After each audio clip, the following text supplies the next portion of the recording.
The Coppernado is back.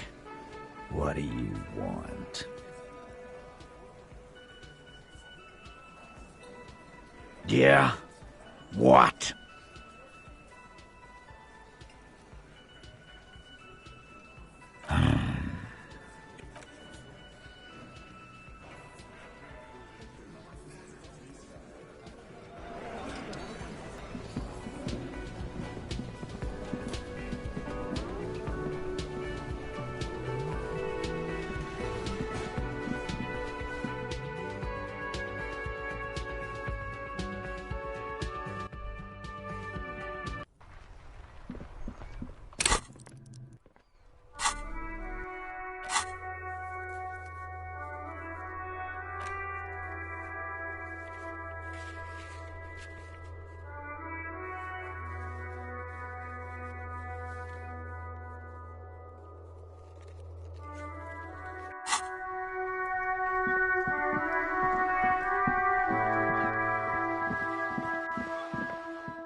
Hello again, esteemed officer, and welcome to Crime, Romance and Biography.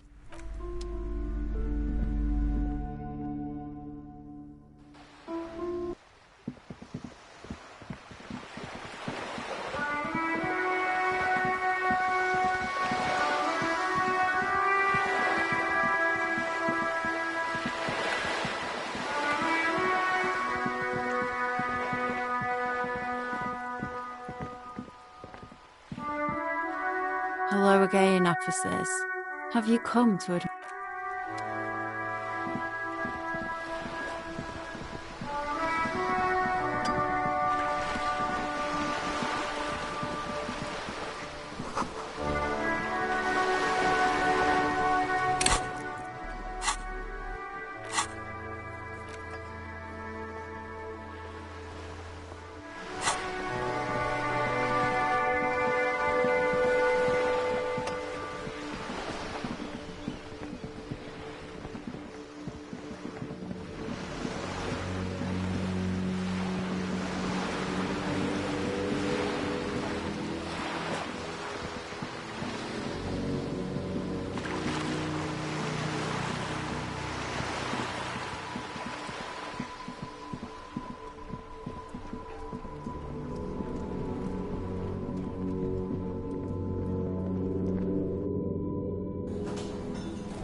This window is pristine on the inside, unlike the one next to it. Light from the desk lamp reflects off the glass in an untarnished golden halo. Golden light melts away into the blue, glassy darkness of your mind. In it are two neon-lit shapes, a man and a woman on the single bed. Like the witness said, the man is kneeling, the woman is on her back. It's the night of March 4th and a shot has just been fired.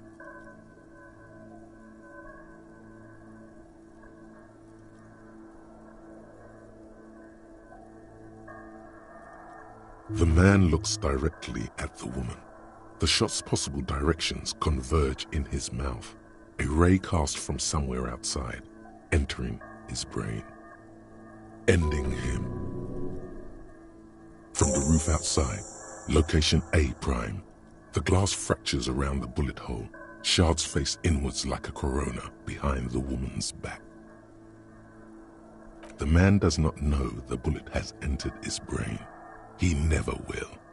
Death comes faster than the realization.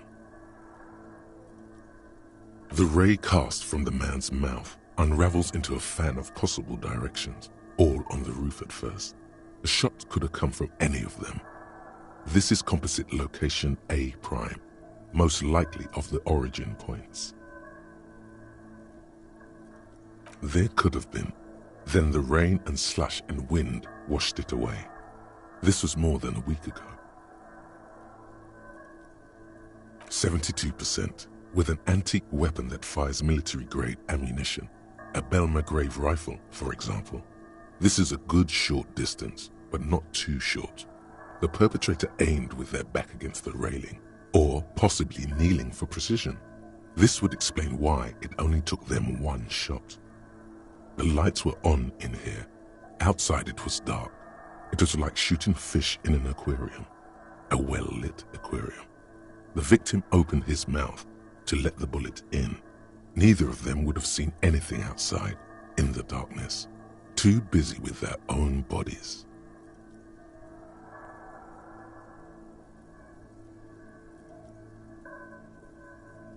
None that you've found thus far, but that doesn't mean there aren't any.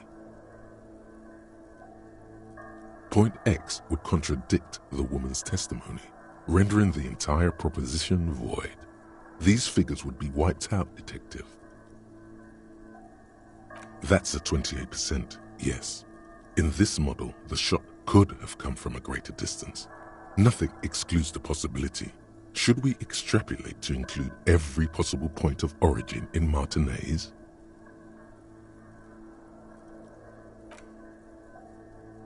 According to your map of the district, this shot could have come from a wide angle of locations, starting with the northern edge of the abandoned boardwalk, ending with an islet in the bay.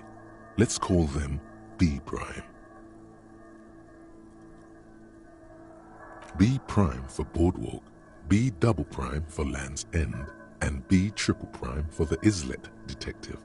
There may be smaller points in between, but those are too fine to zoom in on. 700 meters away, the likeliest of these B positions, 20% chance. A skilled sniper could have made the shot, provided he had a safe sniper's nest.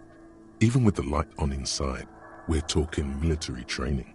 At that distance, the perpetrator would have had to take wind direction into account.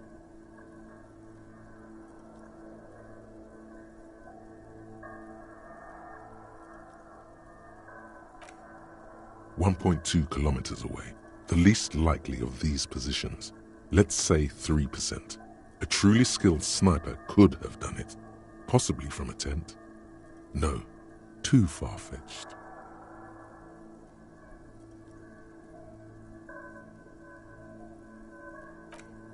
.1 kilometer away, an unlikely point of origin. Beyond the docks somewhere, on an islet in the Bay of Martinez perhaps. There are islets there, badly charted as they may be. The shot would have been a small miracle, 5% likelihood. There is an extremely narrow field of view from the bay to the window, between Rue de Saint-Ghislain 10 and 33A. The angle would have been extreme, and access to the islets is questionable.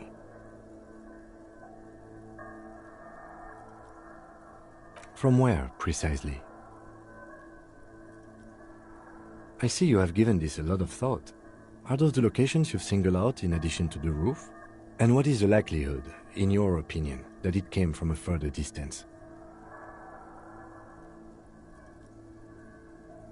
Okay, well, we should see if there is gunshot residue or sniper nests if we go down the coast. Rule these spots out one by one. It would be the diligent thing to do. Until then, personally, I'm going with the roof version. A simple hypothesis can be wrong, but it's something to build on.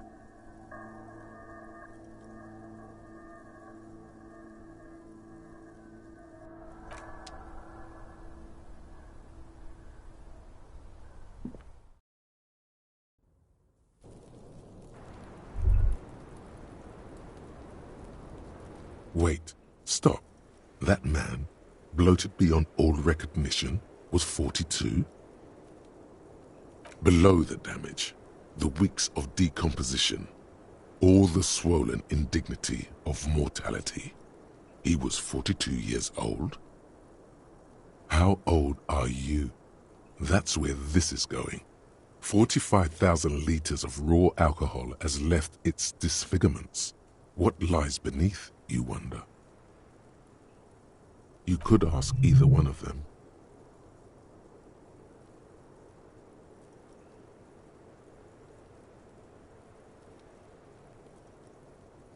Huh? How old? 58?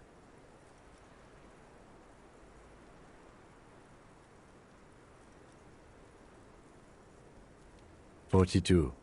And he was deceased. He had been decomposing for a week."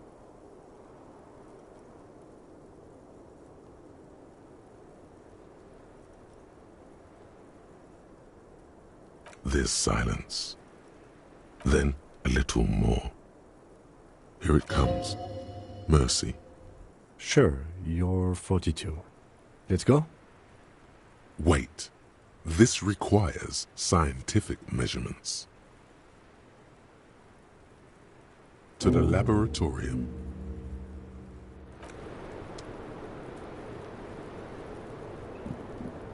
I was just thinking, what a nice day for questions pertaining to a murder investigation. Just like the last time. Light brown eyes look back at you. Don't worry. We will see through deceits. You are advised. There are muscles on long white bones that the strange moment ends. It was brief, no longer than 2.2 seconds.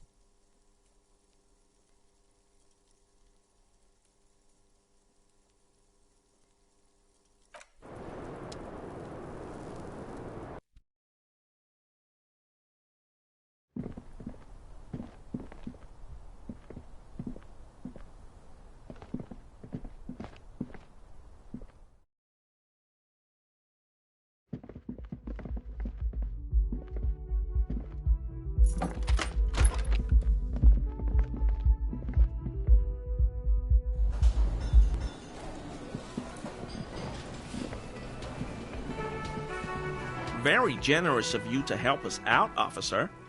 I'm sure glad to be back from that little excursion. I mean, officers.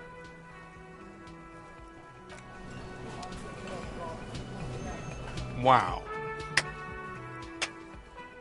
Just wow. I hope you really enjoyed yourself up there. Had a cathartic experience. Because for the rest of us, that really sucked. It's safe to say this is about your karaoke performance.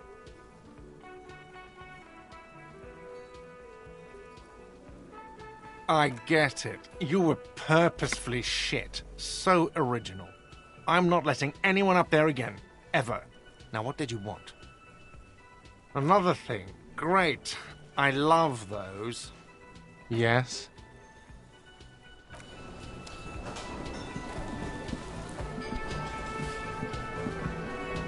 Oh, hello, sweetie. So...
cold door, worn by elements, guards the depot.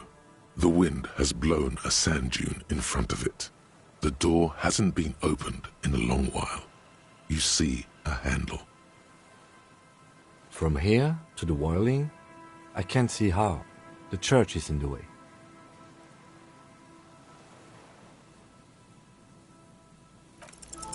You rattle the handle a bit, then push on the door with all your weight. It does not budge. Not only is it locked, it's also jammed shut. We don't get in there. Frankly, you're just going to have to accept the fact that you can't get in through every single door. No. We've gotten into every door thus far. That's what we do. We open doors. We're cops. That's our perk. Even Everard knew that's a part of our MO.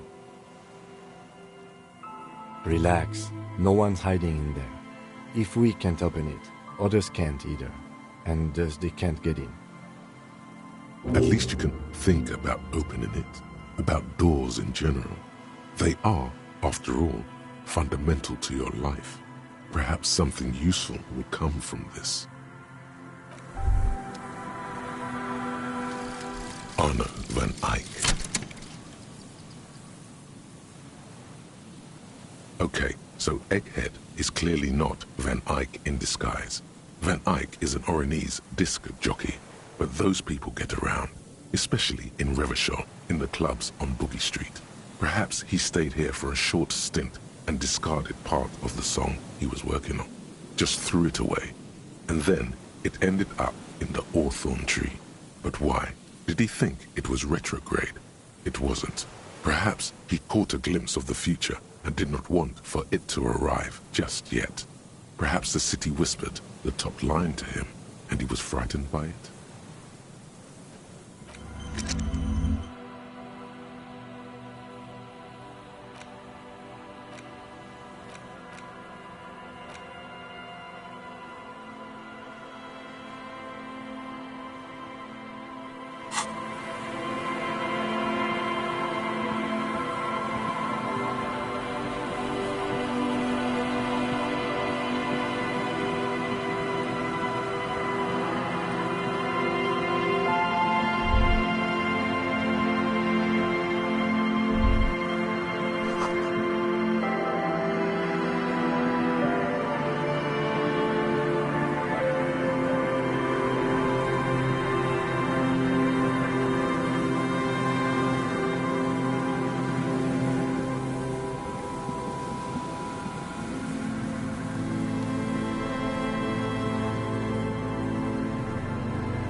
There's some tear, an empty cigarette pack.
Hello again. No, I'm afraid I can't help you with this one, officer. It's just a regular day off for me and Mikhail here. So you haven't seen anyone around? No, I'm sorry. As I said, this is just a day off. We just arrived anyway. There's something friendly and familiar in how he says that. A day off.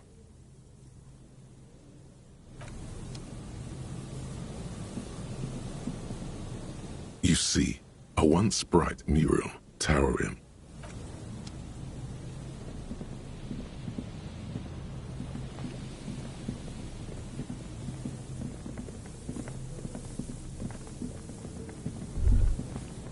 The light vanishes inside the concrete slit.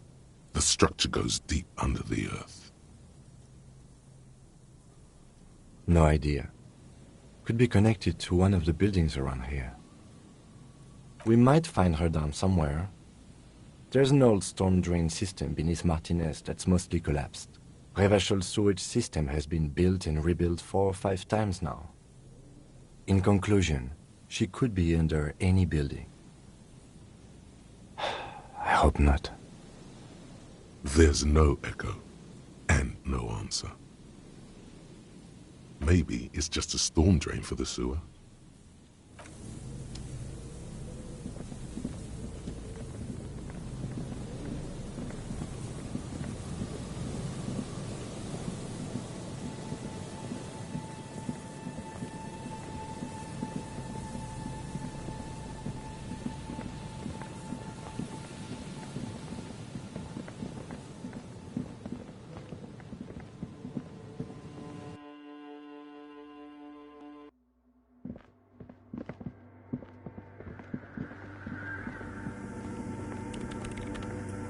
Yes, what is it?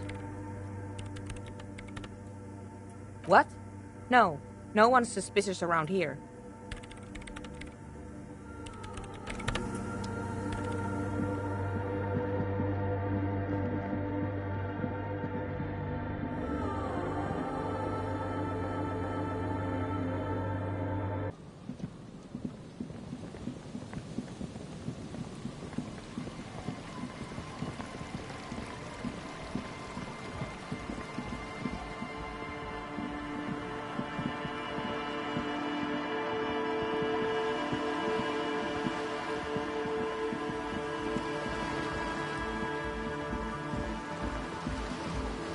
Hello again.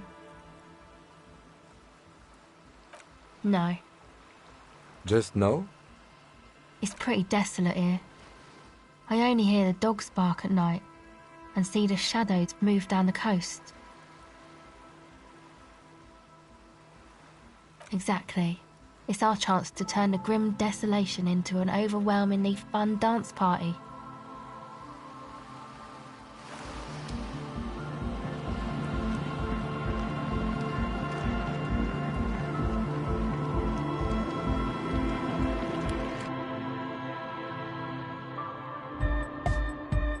Hi again. So, how are things going?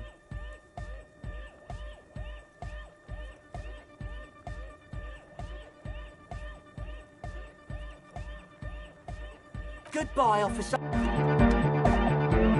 Huh? I see you're here again. Offside, man. The large-headed youth has closed his eyes, lost in the music. Sensing you, he opens them. Good morning! Yeah! Pump it up! Pump it up! Pump it up!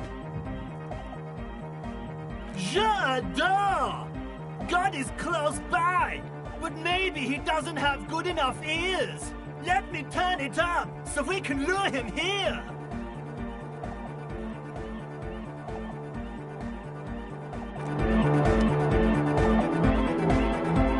Hi again.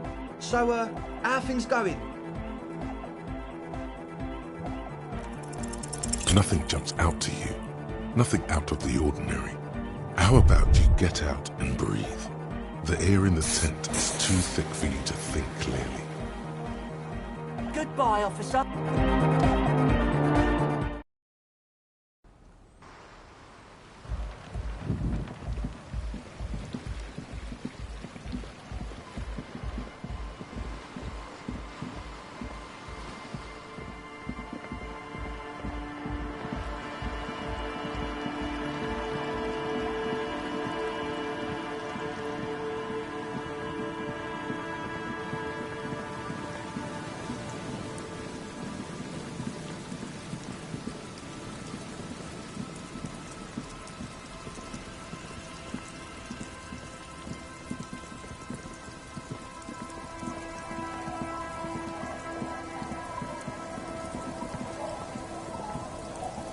Our tenant, the policeman.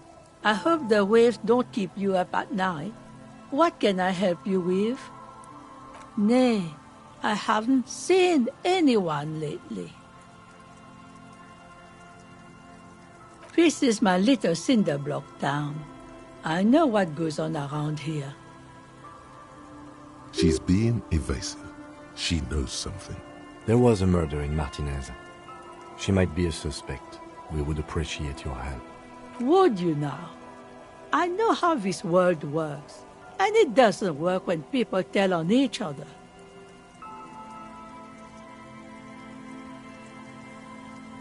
No, it's not like that, man. With him we called you. Right now, you just arrive by yourself, like a raven plucking at the window glass. There's not much to tell. People come and go. Now, was there something else? I see, ma'am. I hope you don't mind if we look around anyway. You should look around your shack. Maybe she's rented it out to others too.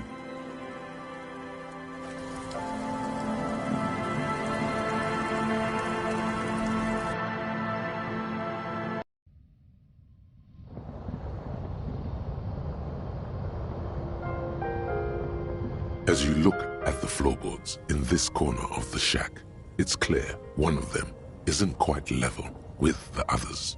The edge of a floorboard next to it looks scratched. Hollow space underneath the floorboards is dark and damp. You can barely make out the mixture of sand and sawdust below. Nothing particular catches your eye. Looks like more reeds.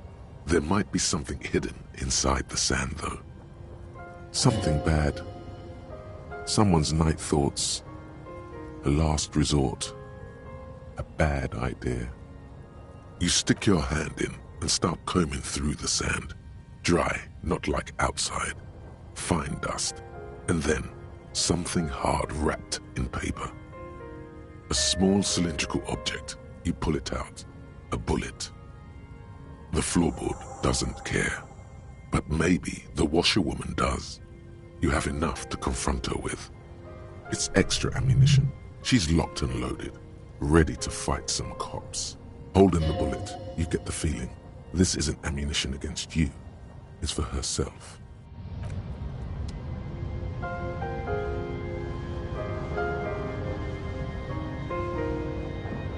On the table, you see a bowl of water, a rough soap, and next to it, a small hand mirror. A straight razor soaks inside the wash basin. Scrubbing all the necrotic tissue off your hands takes a while. The fingernails are especially hard. Death has made its way into every nook and cranny. But man persists, and finally, your bruised hands look clean and presentable. Sort of. The sudden absence of the morbid dead tissue smell is uplifting.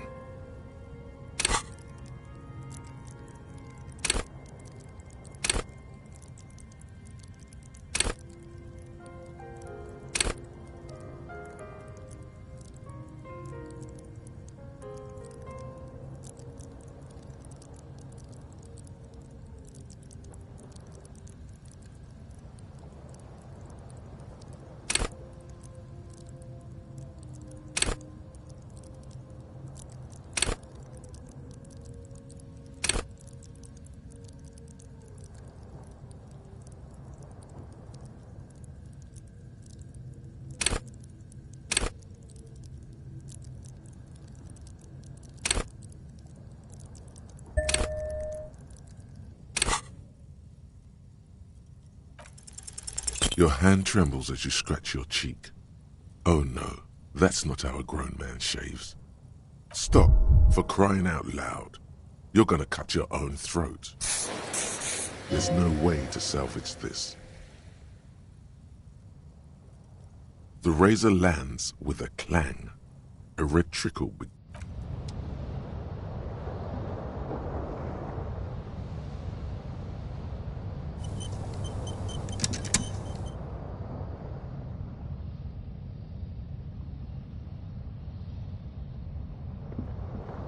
An old mirror hangs on the wall. You see the reflection of your face in it, adorned with the expression.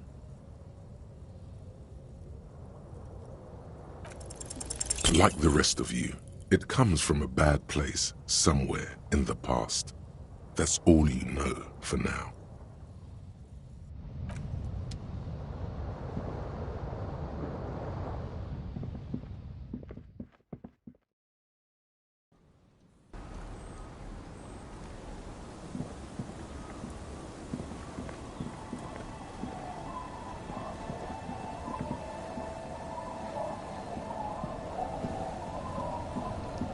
Waves are beginning to die down. Look at those little bastards. Simmer down. Simmer down, bastards. Oh? Who? Okay. When did this person stay here? Oh. I've been out on the sea for most of the past week. The weather's been good for fishing, so I usually start at 4 in the morning. Yes, that's the optimal time. Got to make the most of the calm. I've been sleeping like a corpse after. The sea really takes its toll. Now I'm just waiting for the wind to settle to get out there again. Sorry I couldn't help you out. Maybe I can help you find someone else. Well, how can I assist you then, officer?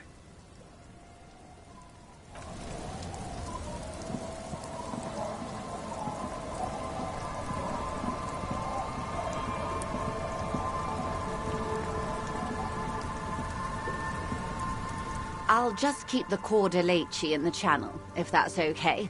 It's too shallow near the pier. Aye, ma'am. And it's a jetty, by the way. Of course. Jetty. I prefer a good jetty to a pier any day. Jetty. Hello, detectives. It's good to see you here. I only just arrived myself. What brings you here, madame? Nothing, really. I've had my eye on this jetty for weeks now, so I decided to investigate it personally. This cluster of buildings isn't on any of the official maps, as far as I can tell. That. And she's also keeping an eye on you. Spying has such a negative connotation. I did track your progress along the coast, however, and decided I would be better able to assist you from here. Then there's the matter of that little scamp in old lady clothes. She threatened to paint the Corda Lacey red. Like blood, you see. Well, I like it the way it is. White. What is this? Destruction of property? Hooliganism? Elder abuse? And who is this scamp, anyway? No need. Lillian and I are getting on much better. For one, she appreciates the concept of rent. How do I like it?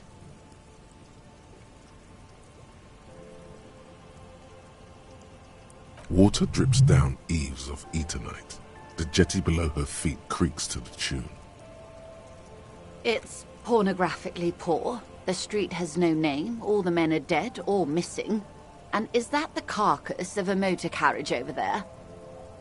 I'm surprised that woman hasn't put me to the sword yet. Maybe she will. You should ask your questions while you can.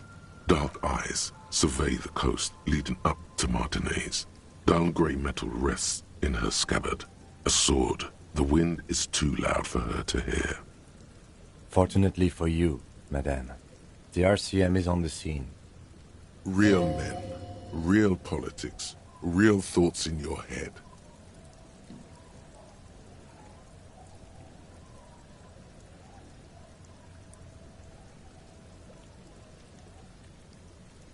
Oh, I'm not frightened, officer.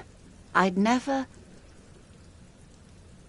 Above you, there forms a quilt of altocumulus clouds, twisting into each other.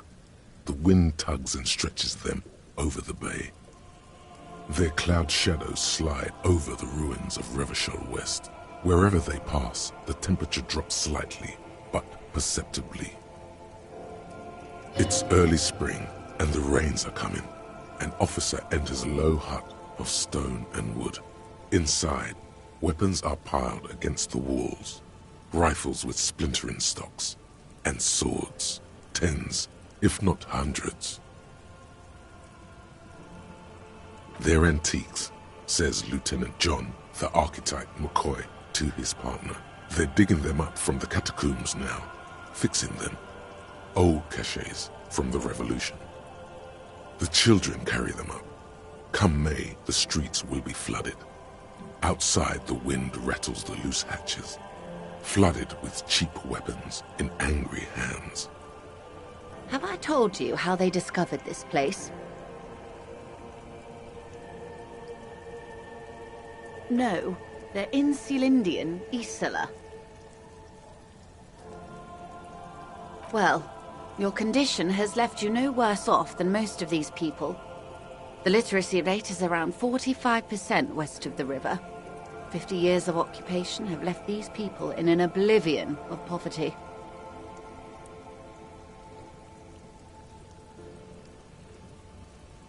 I knew you would sympathize. Most Revacholians will never know what this place means. Our home. This island of matter. Or why they were ferried over in the first place. Remind me to tell you one day. For now, how can I assist you in this new location? Do we? I hear you have singled out a suspect and are in pursuit. This is cause for cautious optimism. I would not want to delay you. This story she will tell only before she leaves Martinez, at the very end of her stay. Maybe there is something else I can assist you with, while you're hot in pursuit?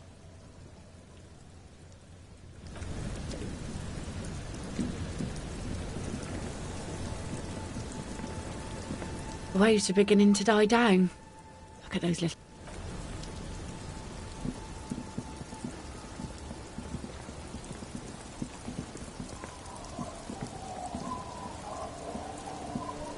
The scruffy-haired little boy kicks a stone while the other watches him do it.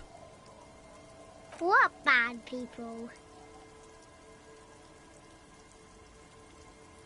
I don't think questioning 4-year-olds without their parents present is going to crack the case. Then we're definitely doing it.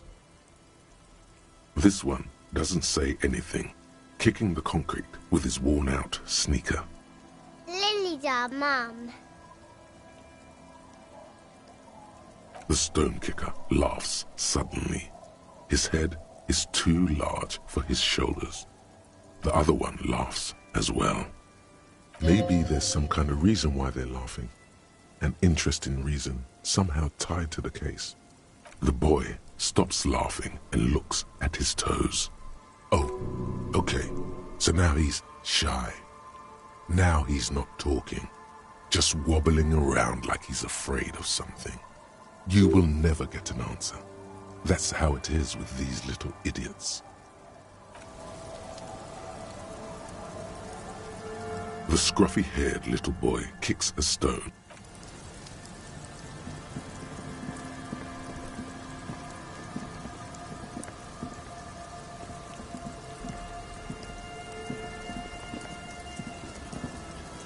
Our tenant, the policeman. I hope the waves don't keep you up at night. What can I help you with? Damn that girl.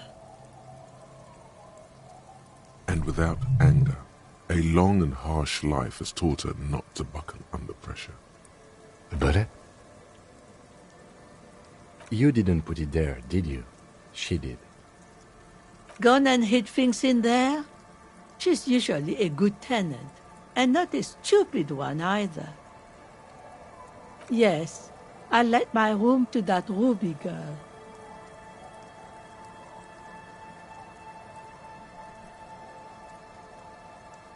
As I've done before when she's been in trouble or just looking for solitude. I've made it clear, we welcome all kinds of people here. She came last Friday, left on Monday in a hurry. What has she gotten herself into, that girl? She seems genuinely worried about her previous tenant. She's seen her hiding out from trouble before, but this seems different. That's for the police to find out. Right there. Please answer each question to the best of your ability. I'm sure we have a few. I cleaned it, like I always do. No. She's good company. Knows how to talk to an old woman. At my age, you don't get a lot of quality conversation. So I really appreciate that about her. Did she talk to you much during her last stay? No, she was mostly silent this time. Kept to herself. She tried not to let it show, but I could tell she hadn't come to fish. Usually she likes to cast a few lines, but this time she mostly stayed in her room. Yes, early with the dogs, around 8 o'clock, I think. How would I know? She's a gruff one, but not violent. She doesn't go around toting a gun. You could ask her about your hunch, that it was a desperate measure. See? Do tell.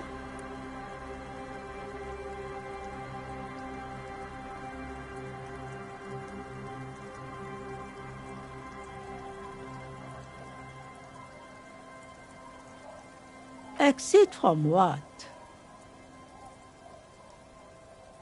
The lieutenant stops writing for a moment. He looks at you, then at the old woman. No, she's a fighter.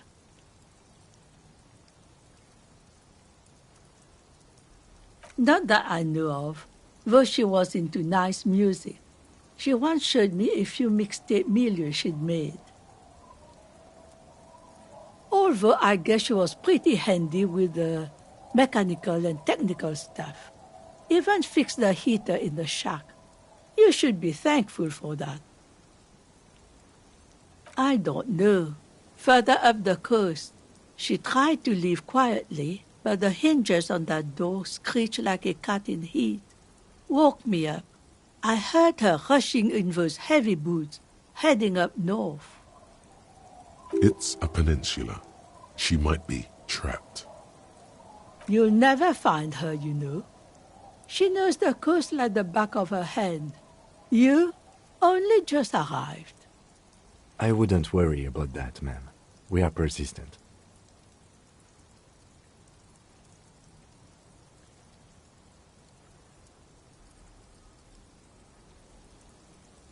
Yes, it's going to be too much work for you to find her. Better for you to stay here, get a nice cozy fire going in the heater. The Feld Electric Mural. You feel like you should go look at it again. Step closer this time. What more do you want to know about that poor girl?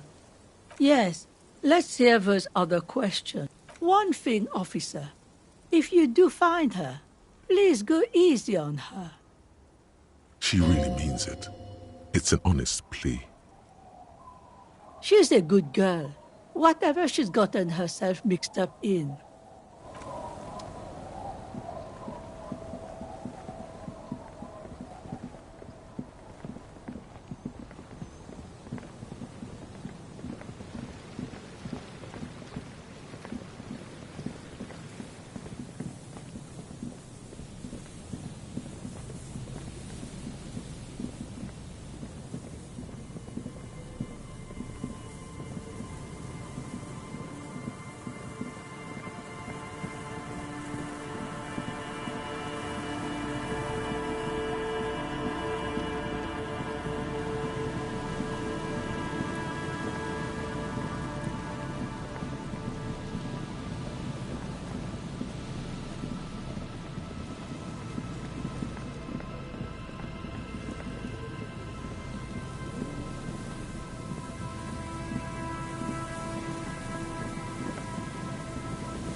You see a once bright mural towering above you.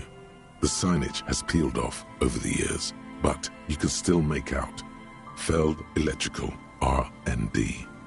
Above the mural, a collapsed roof, broken windows set in walls that are cracking and will soon also fall, and the coastal breeze rustling and sighing in the remains of the edifice. There's something in the wind. Sometimes the only way to go forward is to fail first. In there? She could. Or she could be in the identical room over there, or in that boat shack, in that church tower maybe. Why single out this one building? Indeed, somehow you knew it was here, an urban ruin gutted by looters that once used to consume money and dispense warmth and light. You felt it before when it rained in Martinez, and you felt the cold of the rain. The feeling persists. It has been in you ever since. Suddenly, all is quiet. There is no cold hand brushing against your forehead, no rustle in the reeds. The wind has died down or gone behind a corner. You only hear distant waves washing the coast. Trying to talk to the wind, the city, whatever you thought would happen, did not. And now you're just standing there with your hands fallen to your side. Is trying to talk to the city something you've done before? Is it in your secret repertoire? A trick for when you're out of ideas? A prayer of sorts? To Revachol? How do we? I was really hoping she'd be in the village. Okay. She's probably north of the village, and this place is a peninsula. We already scanned most of the outdoor areas on our wild cryptid hunt, so we have an understanding of the geography, at least. And then there's the church. We've already searched that and can rule it out. I know it doesn't feel like progress, but exclusion is a step too. Anyway, we do it the old-fashioned way, sector by sector. Go over the whole peninsula, ask the locals, enter the places where we can enter first, like we did in the village. Then, if we're desperate, we can look where we can't enter. Bunkers, storm drainage, this place. I'm sure it won't come to that.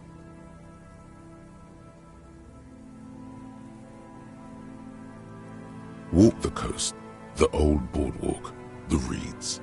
You can always come back here and talk to the wind again. Look where it already got you. Buckle up and raise your collar. This search is going to be wet and cold.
A row of ghostly shades facing a crumbling wall.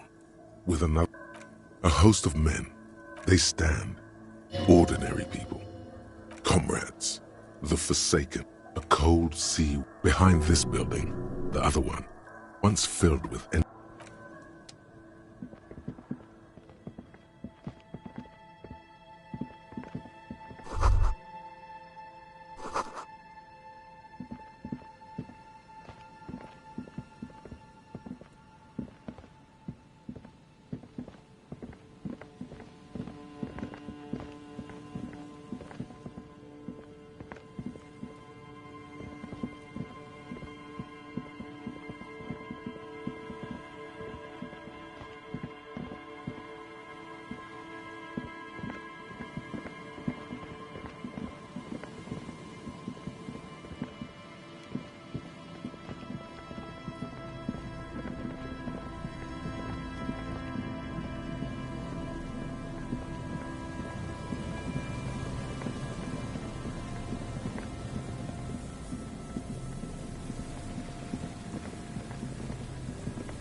Is there something here that would indicate a sniper used this place as a nest for taking the shot?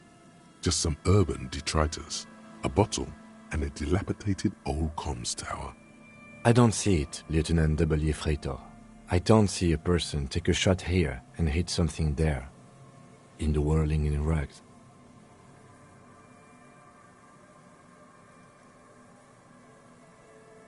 Those? A smoking assailant who favors Tumutiri to Astra or Joan? Cigarette butts are everywhere. This is a common brand for all men. Still, you felt it was important enough to make a mental note. That means something. You didn't pay attention to any of the other cigarette butts on the coast. There, 1.2 kilometers over the cold water of the bay, through a thick snowstorm melting flake by flake in the waves, you see the smallest rectangle, barely visible. A glowing light on the third floor of the whirling in rags. With binoculars, you would see a young woman's shape move behind the glass, her limbs long and slender. To warm his hands before pulling the trigger?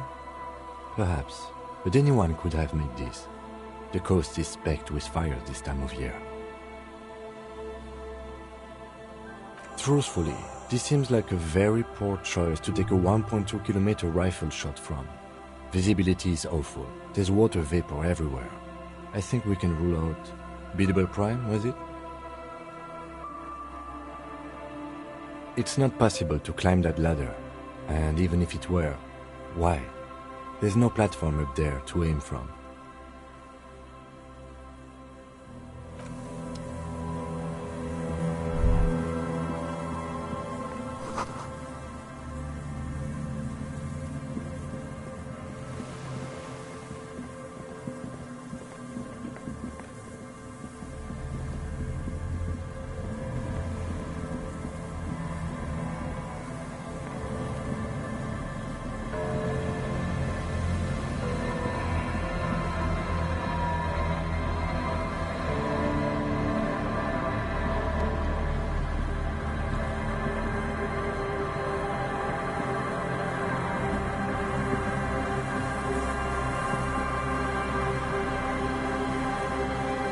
Old door, worn by elements, guards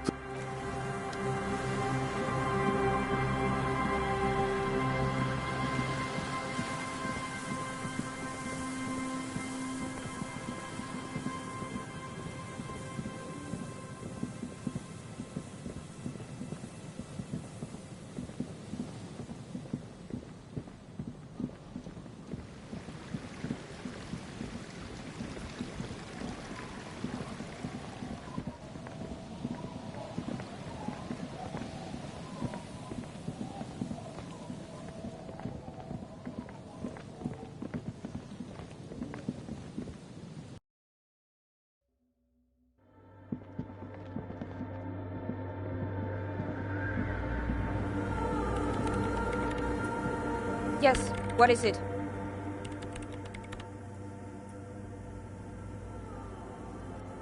The swallow, you mean? What about it? Great, thanks. I brought them here. These are my machines. Please don't touch. Great.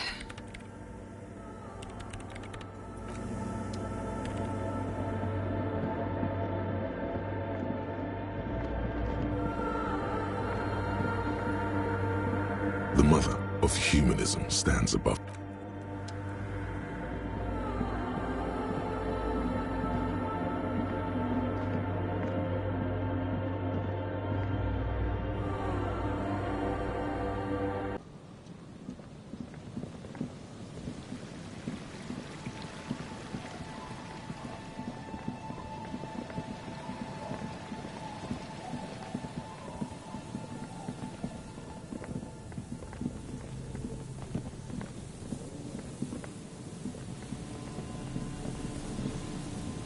You pick up the handset.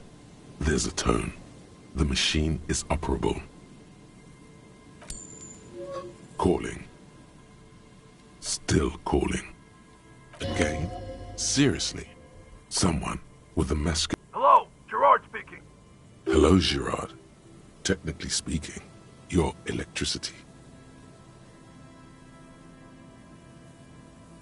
No, but I got a feeling I'll kick your ass is gonna make an appearance if you ever call this number again. Have a good one, asshole. Phone hanging up. Disconnect tone.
Hi again. So, how are things going? Yes? What's the deal? A programmer? That's odd. What was she like? Did you ask her about the nightclub? Come on, man. Who will you trust? A spooky programmer or us? We just want to make the world a better place. Feel the love! Get down and feel it! You'll get there, believe me. When we've got our gear set up, things will be flowing and pumping. Anyway, now that it's settled, how did she seem? I mean, disposition-wise, about the dance club idea. Ja oder nein? Rocking it or dropping it? What a pity. That's my favourite thing in the world. And she doesn't like it at all. A shame. What can we do now? Do you see a way out of this jam? And into a laser-lit future of dance and unity? Unity! Dance! And you can't just evict her? Look at you, Honour Man. No, Noid. He's right. Maybe we've approached it the wrong way after all. I'm sure there's a workaround. We can make a deal not to bother her. If that's okay with her, we only want to get in the church and spread the joy and ecstasy of music. The lines in the dark exist, coexist. At least Crabman seems like an advanced being. He's hard. He'll understand. Yeah, He can do his climbing thing in the tower. And the programmer, does she like Nordic dance music?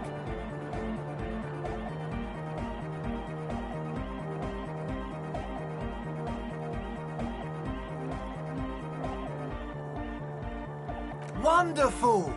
If coexisting fails, you can always muscle her out, right? If it's all okay with you, what do you think?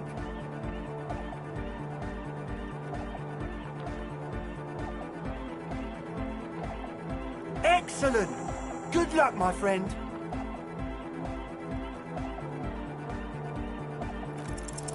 A number of things don't add up. Let's take a look. What things? He senses something is wrong.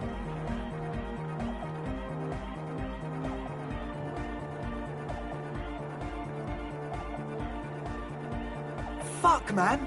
It's difficult to get along with some people, but we're trying to make an effort. We are on a mission here.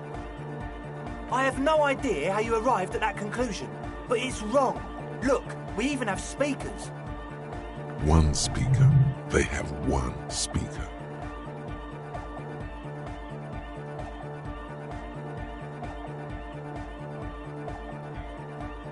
He said it was for his nose. What more do you want? And of all cellular-based life, what's your point, Lawbringer? What do you mean, friend? It's a one-speaker system. It's monodynamic. You wouldn't know the first thing about sound reproduction in anodic music. Other speaker. Pfft. What do you know about spinning tape? Nothing. I'm sorry, but there is no lab equipment and no drug ingredients. No shit. That's... Come on, that's... I meant to say, not true. What do you mean, do? There's resignation in his voice. He's almost ready to drop the act. It wouldn't take a lot of pushing. The optimal way to go about this would be indifference. It begins by you telling him you don't care about any of this.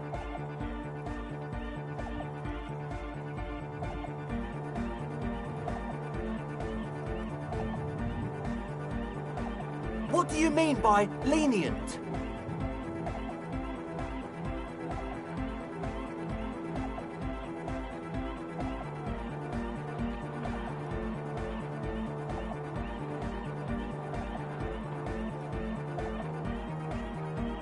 Okay, man, okay.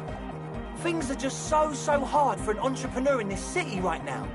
It's not like we lied when we said we want to turn a church into the wickedest club in East Revershoal. Because we do! We totally do! We just need to turn it into a speed lab before. To get our foot in the door. Like I told you, spooky arseholes moved in while I was getting all this stuff together. A month ago, the place was empty, and now it's all spooked up. No, man, they're spooky all right. It's just that they would also probably call the police if we started cooking speed in there. But the sign was way off too. I couldn't feel the love at all. Sir, you promised you'd be lenient. This is it. Judgment time.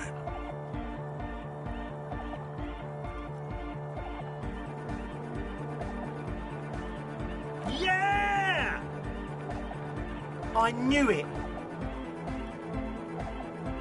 It's impossible now. No, Andre, it's harder now. This hard cop has come to show us how much the fish is, and the fish is always so much more. We all know there was never going to be a club for anodic music with the Speed Lab. Now it has a fighting chance. There needs to be a club for anodic music in there. Needs to. Everyone hates each other. Everybody hates it here. It's all just drugs and we're slaves and I can't. We are running out of time. We need a win, Andre. I promise this will be a win. We won't cook speed in there. We'll do it clean. We'll do it true. We'll do it sober and real and beautiful. This will be a victory for the light. This will be nothing. You can hear the ice crack underneath you. Outside, the last century waterfront development is crumbling in the wind, a grape-shot row of falling houses. And so is Rue de Saint-Giraud and all the houses on Main Row. The old cinema is sinking underneath Villa La Bosse. What? Okay, we'll try to do it without the drugs. We'll do a straight club up in there, spinning the maddest reels and nothing but, I swear to God. Okay, Egg? From here on, it'll be straight all the way. Yes? What's the deal? But do let us know if something... Oh yeah, that's a meteor name for the founding... Come to think of it, I've never really looked them up, you know? I can't give you a precise definition. Yes? Yes. What? He nods enthusiastically. Goodbye, officer.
Yes, what is it?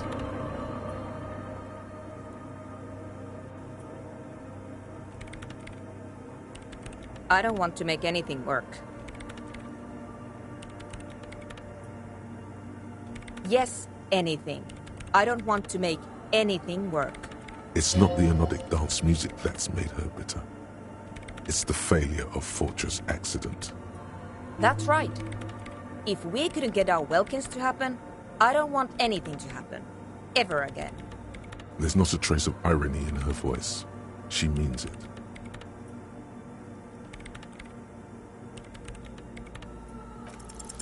Easy. When her research is done, she can move out. What? No, I don't really need any help with the project. She thinks about it. A glassy look in her eyes. A gust of wind brings more snow in from the broken gallery. All right. Bring me the game's offside copy from my old workspace, if you really want to help. It's stored on a filament memory, and I'm unable to go and fetch it myself.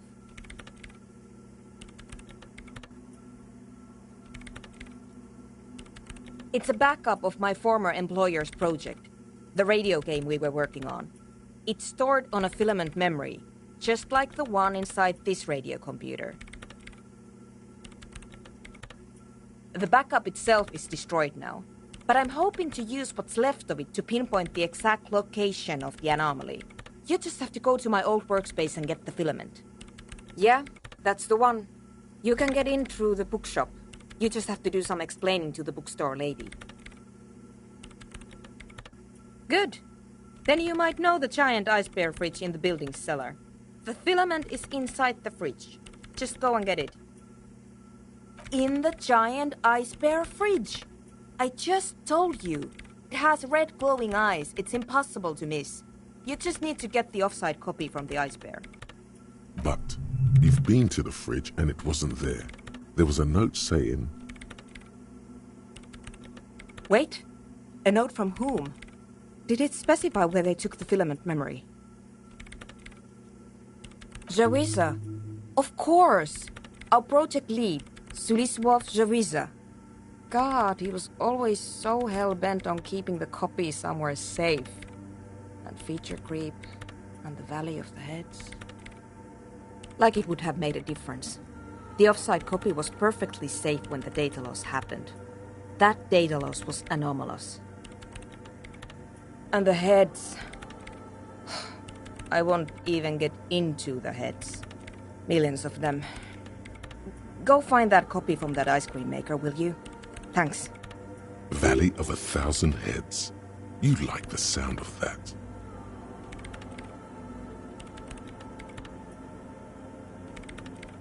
This is getting ridiculous. Can't you just defrost it? Or, I don't know. I don't know about the ice cream maker. Just figure something out. There's a solution, but she doesn't want to hand it over to you yet. It's a thing. Something she holds dear.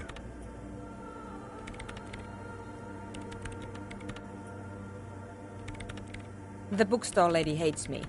Says I'm part of the curse. Whatever that means. Because she's from Martinez, and people from Martinez have never ever seen a radio computer. She thinks it emits elemental evil. She literally started praying for the higher powers when she first saw my range civic. I'm not making this up. The lieutenant coughs like he's amused. Once I came in one morning, only to find that my terminal was full of those strange trinkets and amulets. Wards. It looked like some Semenine magic. Thanks. And here's my Kvalsund multitool. You might need it to hack loose some ice. It opens everything. If you get me the offside copy, then you can keep the Kvalsund. It hurts a bit for her to say this. She's not too happy to be parting with the Kvalsund. Yes? Thanks.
This orange machine is dead still.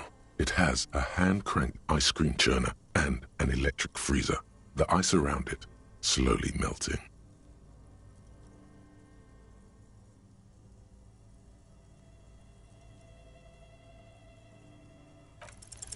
Ice squeaks beneath your Kvalsund multi-tool, but your fingers slip away from the tool. The lid shutters tightly as before, and it's already unplugged. There's not much else to do other than wait for it to defrost or bulk up and get stronger. Turning the crank feels oddly satisfying, like it's all gone now. You'll never become a poet.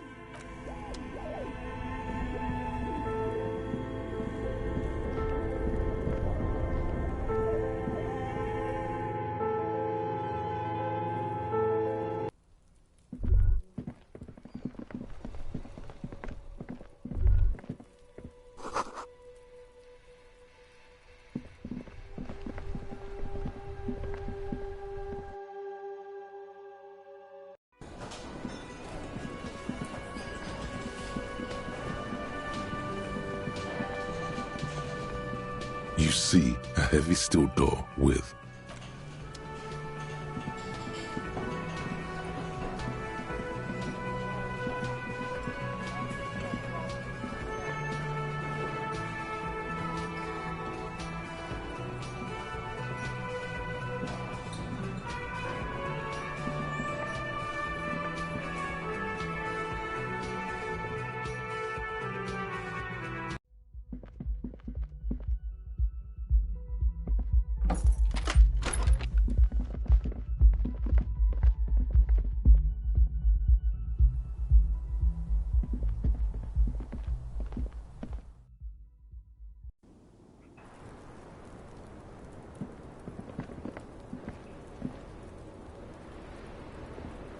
the same small, heavy door. No lock in sight.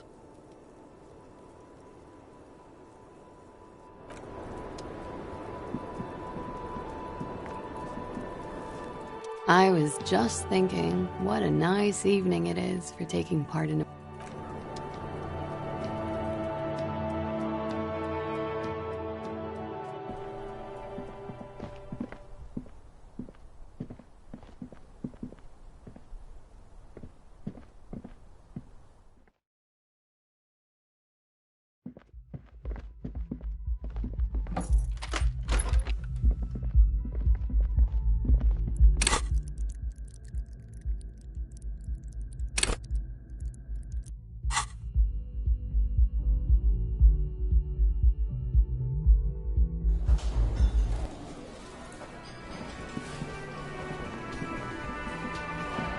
Yes?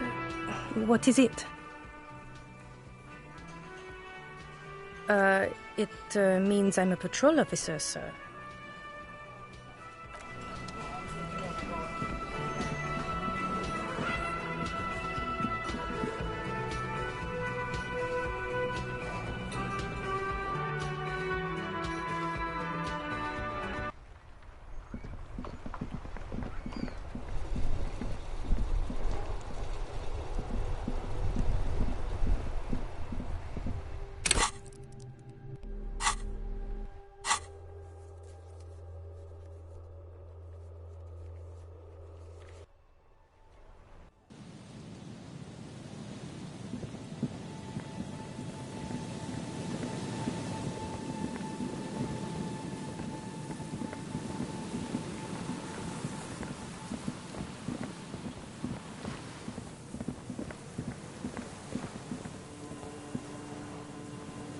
An old door, worn by elements, guards the depot.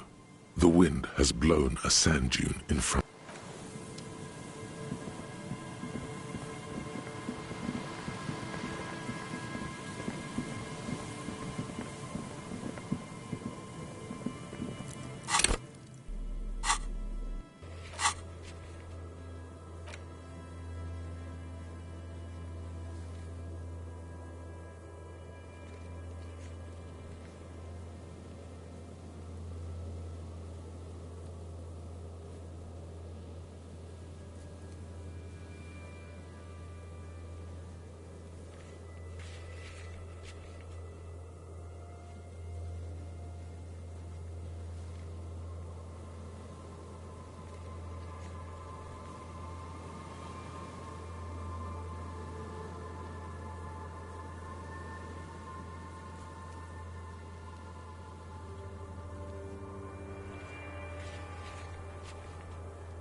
Hello, sir. How is the investigation going? Found any curses yet? Oh, that's great! I hope exciting adventures lie ahead. And maybe you can help Mother become less afraid. The girl keeps her hands folded, hidden. Why is that? What do you mean, sir? She knows where this is going.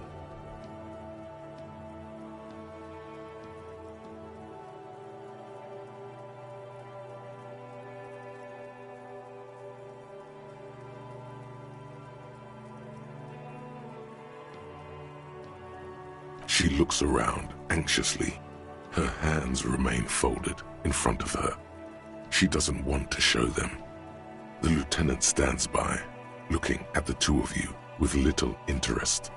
A facade of true professionalism. He is far more intrigued by the situation than is. She brings out her reddened hands, her nails frayed, nearly chewed down to the flesh. And you knew this from me keeping my hands folded?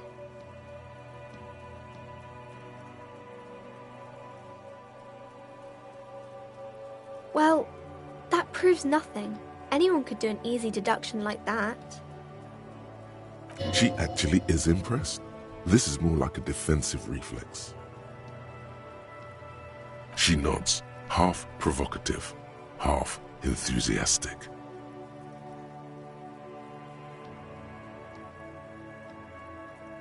Maybe so, sir. Okay, I know it's a bad habit, and I shouldn't. It was okay, sir. There's more that can be achieved here. Ask her to do the same.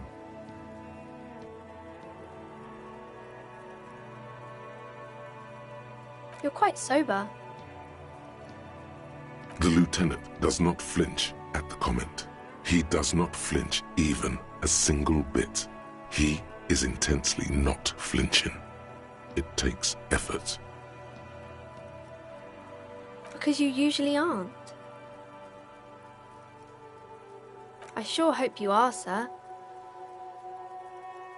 There she stands, swaying on her feet, assaulted by the early spring breeze. She smiles at you. The whole situation suddenly feels familiar, somehow. There's something you're missing.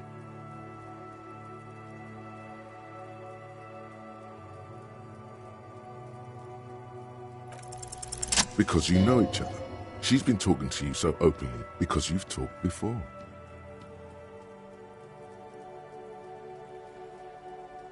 Yes, I stand in this spot all the time.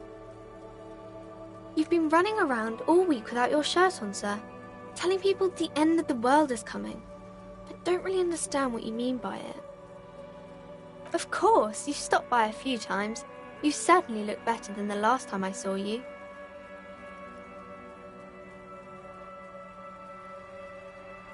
Yeah, I can see.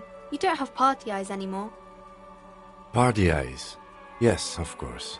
That makes sense. I'm not surprised children have seen you running around with party eyes on, he thinks. Not at all. You know, like a cat in the dark, all big and wide-eyed. It certainly looks odd on a man. The swiveling eyes of a loony drug addict. That is what she meant. You were probably gurning too. Fuck yeah. You should get some party eyes right now. Snap those sequins on you, boy.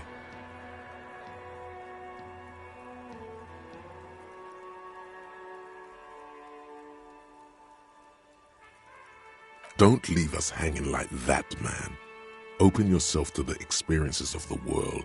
Expand your consciousness with amphetamines. I didn't know I had to do that. I'm glad I could help you, sir.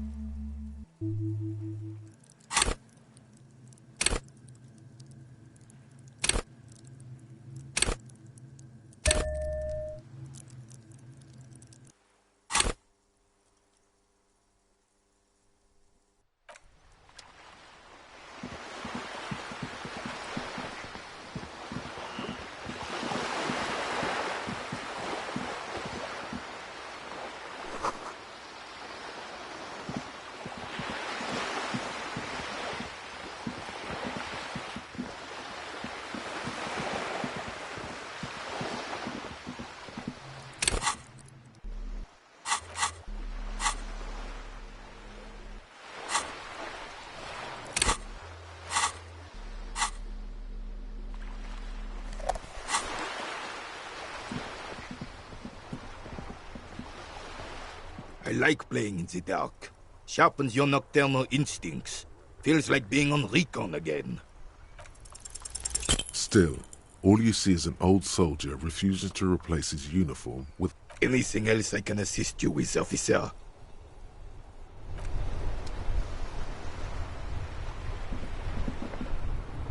It is such a pleasure to see you again.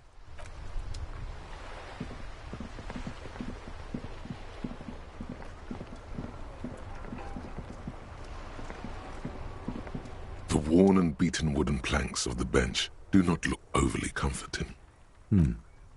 We can sit on benches after we've solved the murder. Let's go. You can revisit the bench if you ever need to pass the time when Lieutenant Kitsuragi is gone.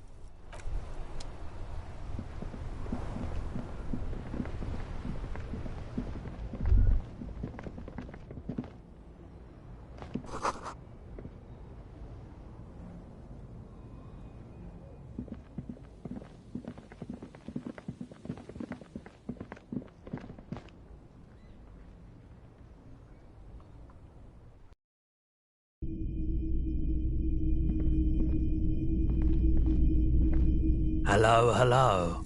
Let me know if I can help you with anything.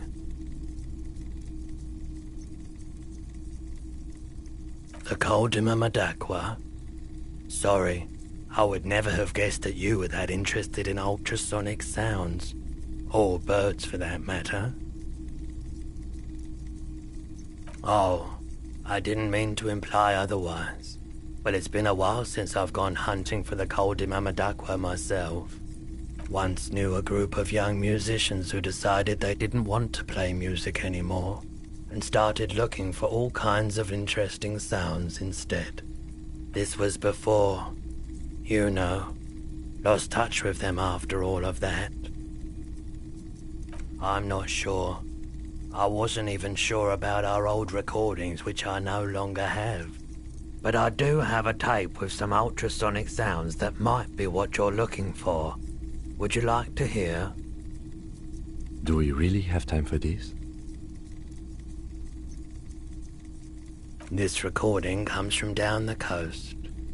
Wasn't looking to record anything specific.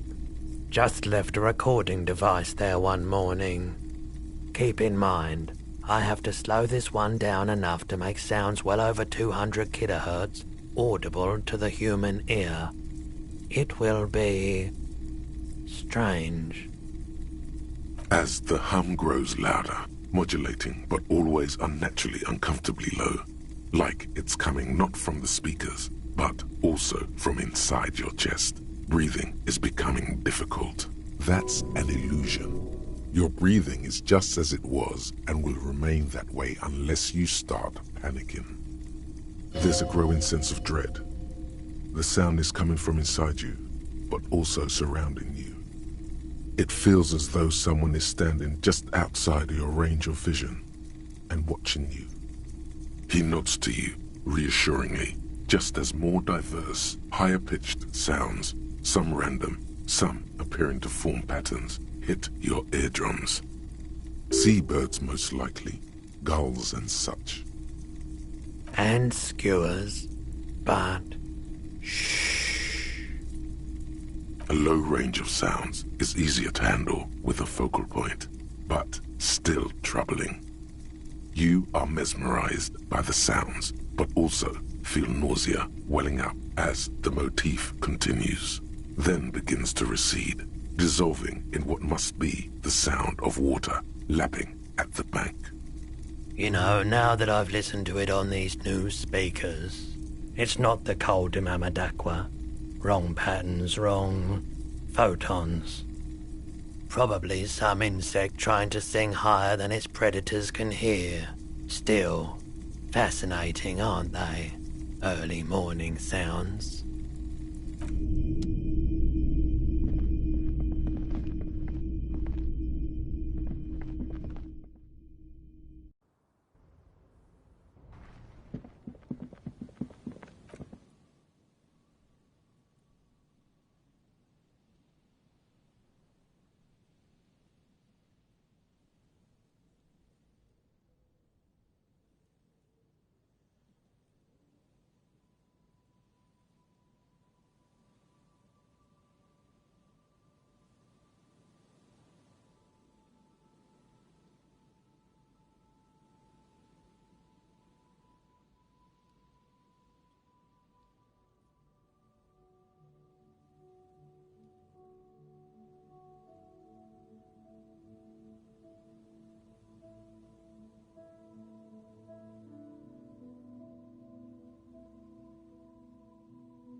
Everything's still cool here, officer.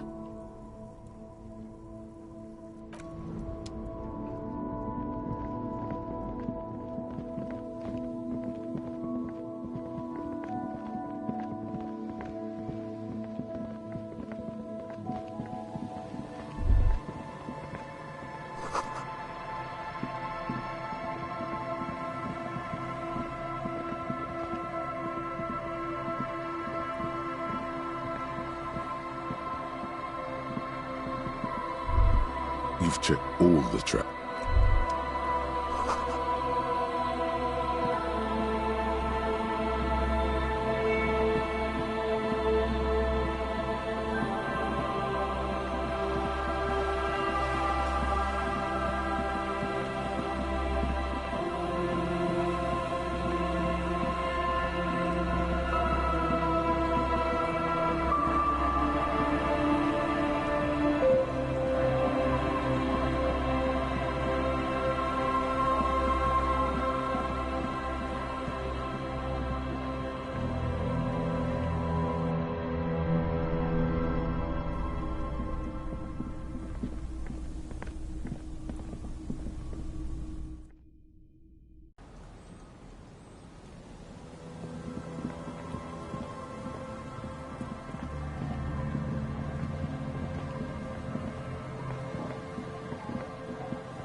Yes?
Tequila sunset.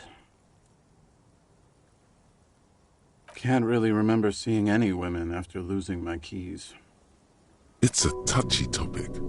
He hasn't got laid in ages.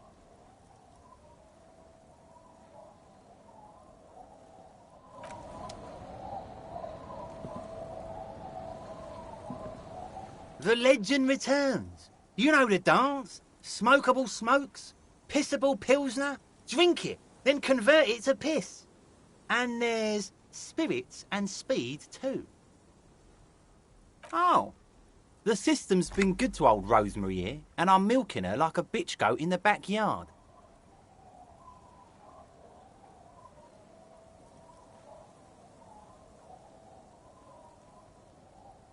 You see, friend, man makes his own luck. And I made mine real good. Got my hands on 3 bottles of liquor exquise. Sold 2 to the fellows around here and immediately invested the profit. Bought cigarettes, bought beer, even bought a bit of speed. And look at me now. I got everyone on my hook. The hook? Where is it? I can't see it. Of course, of course, of course. It is what it is, you know. What it's always been. People, buddy boy. It's the people. See, friend, It's real valuable. Worth every real, if you catch my drift. Got it from a bit of a business venture. You know, it's funny, actually. What? This guy. Conversation might bring a discount, no? Oh, this is medicinal spirits. The good stuff. Got it from the doctor's office. I got one of those scientific ampoules a few months ago. Torpedo, they call it. It's supposed to keep a man from taking a drink. Didn't stop me for shit, that's for sure. 5 lemons with half a pack of butter and you're good to go. It really isn't. In a week, the goddamn kidneys started giving me all kinds of help. Finally, the missus took me to a private doctor's office. Not a charity, the real thing. Those arseholes charged me 4 real to remove the damn thing. But I came out on top after all. But the idiots left me alone in there. Now, I used to teach high school biology. I know what doctors use to preserve dead things. It's like 3 cans of this blue medicinal stuff from the back room. Threw the snakes out and voila! What's left is this beautiful blue stuff. 98.7% almost pure alcohol. 2 I already sold to these fine gentlemen here. But this last one is yours for 3 real, if you want it. Don't say it.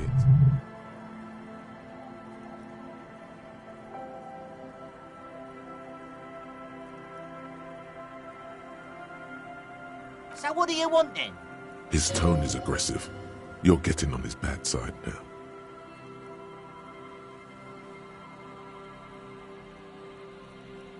Finally came to your senses, buddy boy. Ain't nobody else gonna give you a price like that. Had to let life squeeze you to get that, huh?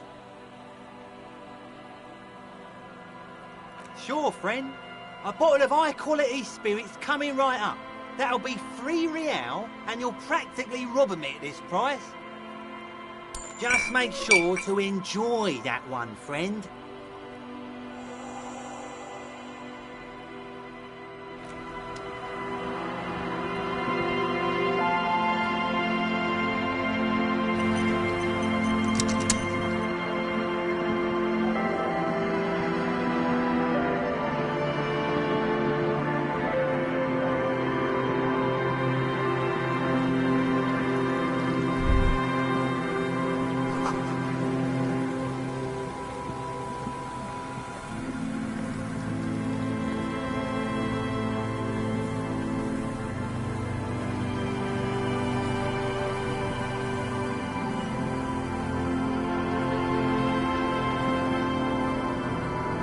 The once bright Nero towers above you, saying, Feld Electrical, R&D. Tomorrow is just a whisper away.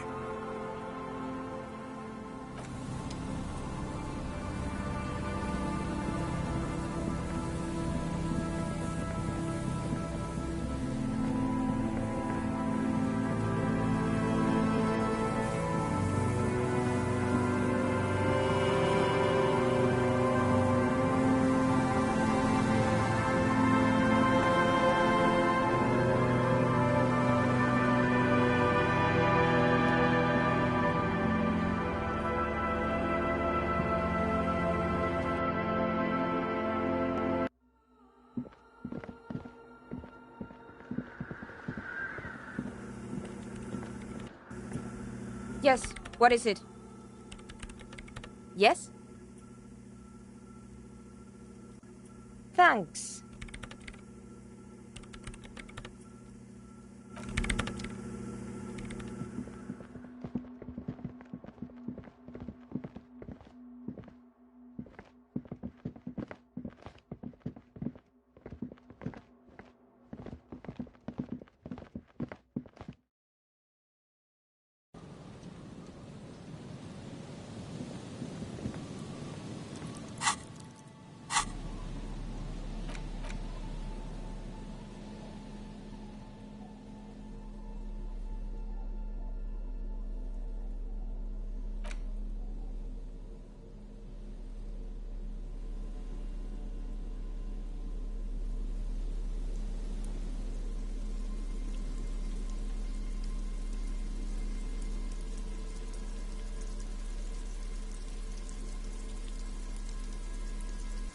front of this quarterly journal features a large satirical portrait of the late King Friesel. From the sides of his head, a pair of white antlers spread to the corners of the cover. Because Friesel was incompetent, foolish, and cruel. In short, the embodiment of everything the communards wished to overthrow. It's satire, you see. To your disappointment, there aren't any full-color pictures to direct your attention. Just column after column of closely set text, interrupted occasionally by little doodles in black and white. After rifling the pages with your thumb several times, you return to the table of contents. The magazine is divided into several sections: international development, Kunst und Kultur, and local concerns. Comrade, as you know, this journal takes its name from Mazov's immortal expression, du cristal à la fumée. This was his way of describing the way the rigid, crystalline structures of capitalist ideology turn to smoke under communism. But, like the structures of capitalist ideology, we too are at risk of going à la fumée, unlike many publications which are content to spoon-feed their readers reassuring drivel. La Fumée is committed to telling the radical truth. Only 4 issues in, and it sounds like they've already alienated their readership. So please, if you value our radical Mazovian perspective on contemporary politics, culture, and international affairs, please consider subscribing today. What do you expect? It was laying around the office of the Debarders Union. They're probably bankrolling this thing. You flip back to the front of the magazine. The table of contents unfolds before you. This section includes a long, tedious critique of the latest round of free trade negotiations between the EPIS nations and the Free State of Semenine. You also skip over an article about heavy fuel oil smuggling along the Messina border, something about bear wrestling in Samara, book riots in Yugograd. Face it, you really aren't interested in foreign affairs. You're not even sure where most of these countries are. You flip back to the front of the magazine. The table of contents unfolds before you. It takes a moment, but gradually it dawns on you that Kunst und Kultur must mean arts and culture. Why they decided to title this one section in Volda is beyond you. It evokes a sense of recognition and fellowship among those privileged enough to understand. As you leaf through this section, you come across several reviews of recent radio plays, as well as a brief artist spotlight featuring a local artist identified only as CS. The main feature, though, is a long essay titled Tip Top Tournée, a critical Mazovian perspective. This so-called artist spotlight is really just a brief Q&A, made all the briefer by the subject's evident hostility to her interviewer. That certainly sounds like a certain delinquent youth who likes to harass you from her balcony. The actual article is surprisingly light on details, but after skimming a page or two, you gather that it has something to do with motor carriage racing.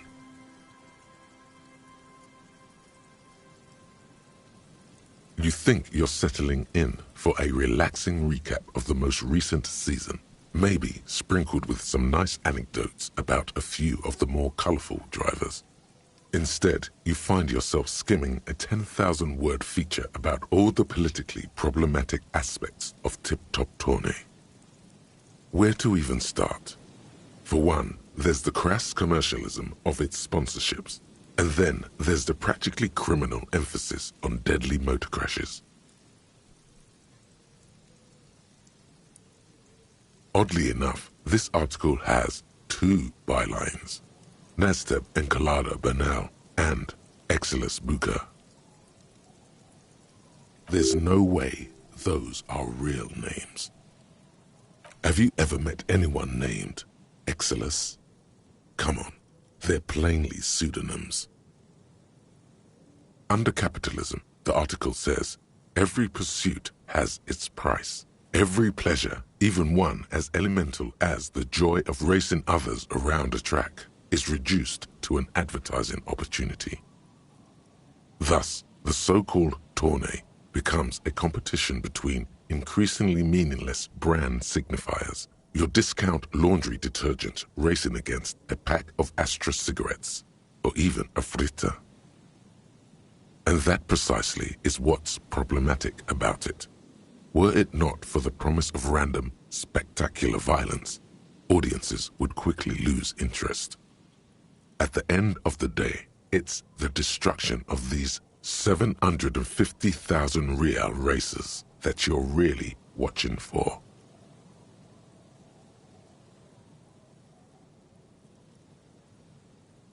You see, one cannot avoid the conclusion that Tip Top Tourney is simply the apotheosis of spectacular entertainment under capitalism. I can safely say the thought had never crossed my mind, Detective. I'm sure most things are, if the young men who wrote this article are to be believed. If I had to wager, I'd say they've never even seen the inside of a motor, much less a motor race. I take whatever they write with a large grain of salt. You flip back to the front of the magazine. The table of contents unfolds before you. Unsurprisingly, much of this section is taken up with articles declaring unqualified support for the dock workers' strike. You skim the headlines. Paint the harbor red and white. Martinez tames the wild pines. A city in revolt. First we take Martinez, then we take La Delta.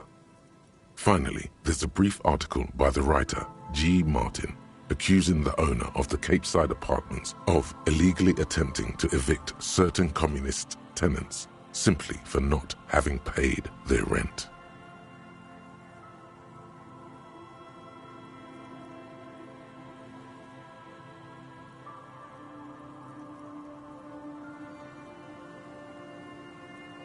According to these editorials, there can be no accommodation with the forces of international capital or their mucilaginous allies in the coalition. Why do communists love puerile insults? And they wonder why they're always being left out in the cold. Judging from the context, it's something very large and fundamental. You should probably know about it already, honestly. You flip back to the front of the magazine. The table of contents unfolds before you.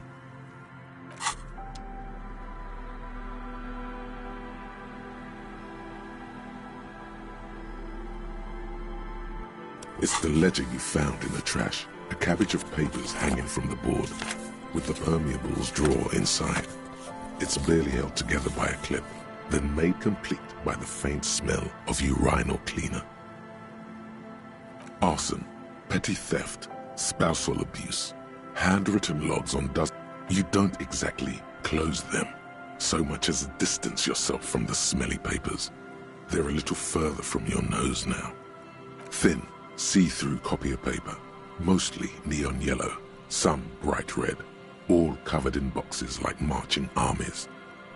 The rest of the stinking cellulose is much worse for wear, being sandwiched between. It's made of dark blue plastic, hard enough to beat someone to submission with. Something rattles inside, ever so lightly. Permeables. It's not hidden per se. The compartment is made for permeable materials that would get damaged if something happened. The plastic shimmers like lapis lazuli. There's pain in there, if you want some. That much. With your hands, you four-sized pages hang. Without resistance or sound, the two panels move against each other.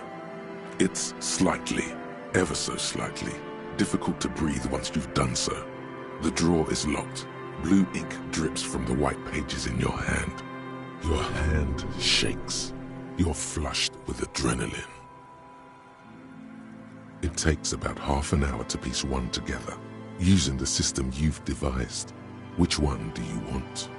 AKA Leslie and Burke, AKA The public indecency drunk and the property damage drunk is a cursed case.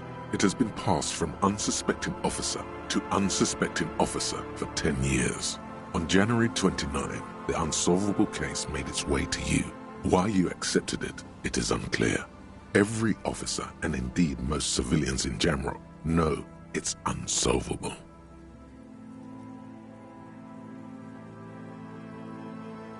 Leslie will always take his pants off when he's drunk. Burke will always trash everything. It's just what they do. It is their nature. You cannot change the nature of a man, and you can't lock them away because public indecency and small-scale property damage are not punishable by incarceration. The only way for Leslie to stop flashing his genitals to bypassers and for Burke to stop dismantling signage and rear-view mirrors would be for them to stop drinking alcohol, which, in their 40s or 50s, it's hard to tell because of their distorted features, is a medical improbability on par with you ceasing to produce the expression. You would think that, but you're wrong. Where's the fun in exposing your genitals or breaking stuff in your own home?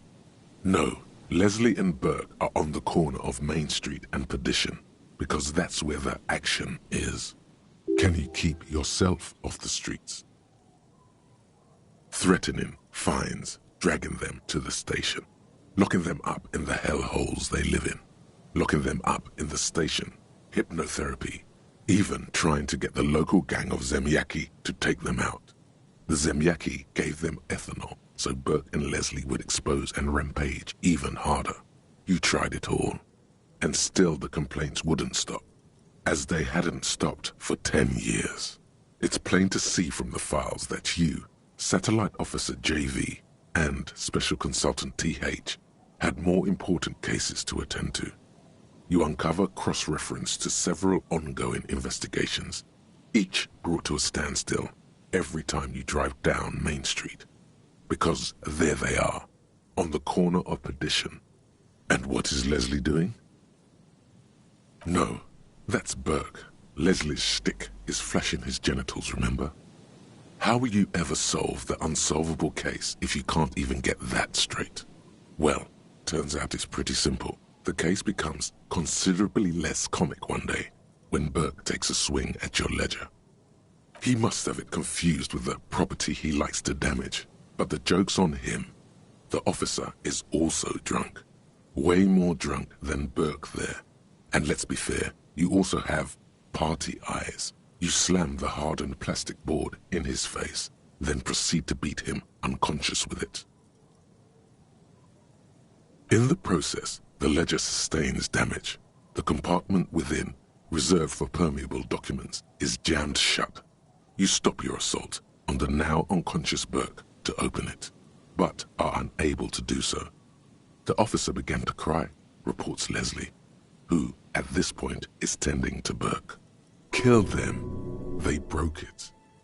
He came at us, and at us. I think he was trying to kill Burko. While trying to kill Burko, you slowly come around. The permeables compartment is open. You've smashed it open on poor Burko's kneecaps. The good news is, Burke can't walk anymore. Can't get out of his apartment, an invalid. With Burke to tend to, Leslie cuts back on the indecent exposure. Maybe he flashes his genitals to Burke. Who knows? But both drunks are off the street. The complaints stop. The unsolvable case is solved. Which is also why the officer responsible narrowly escapes a disciplinary hearing. The end. Do you want to read another one? Not much has changed in the meanwhile. A bunch of sodden papers still sags from the clipboard.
Hello again.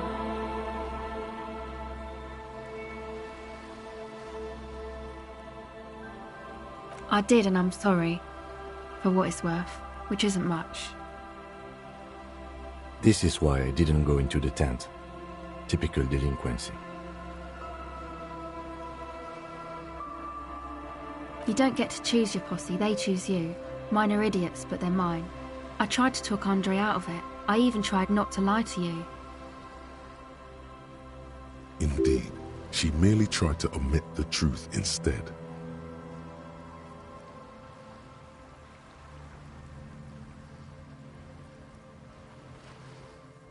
I know, but I knew you'd see through their plan too. I'm not an idiot.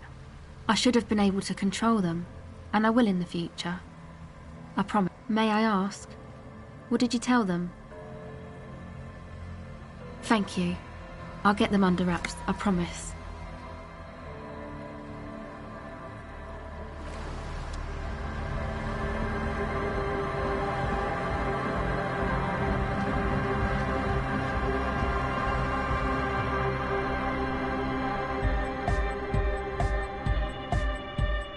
The large-headed youth has closed his eyes. Good morning! Yeah! Pump it up! Pump it up! Pump it up! Hi again. So, how are things going? Goodbye, officer. Huh? I see you're here again. Off-sign, man. Did I mention getting us into the church would help? Nah. Still strongly out of sync. Stage gamma You heard me.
This door has been closed with a padlock.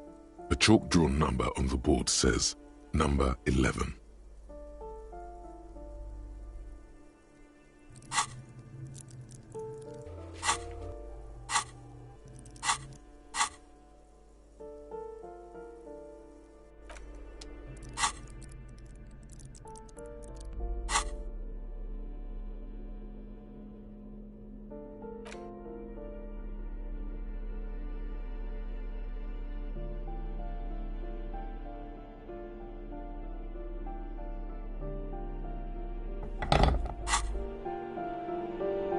This door has been closed with a padlock.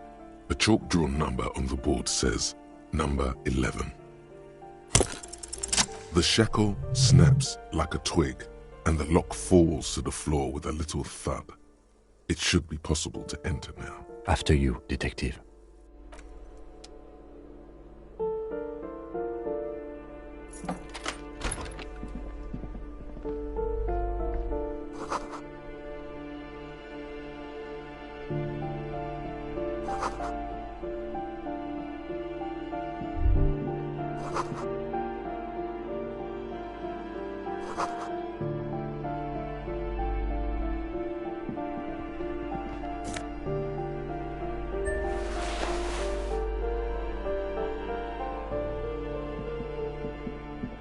A plaster cast bust depicts a middle-aged man with impressive sideburns. The name on the plinth reads Kraz Marzov. The white star, the photos on the wall. I think we have broken into the apartment of a young communard. How fitting.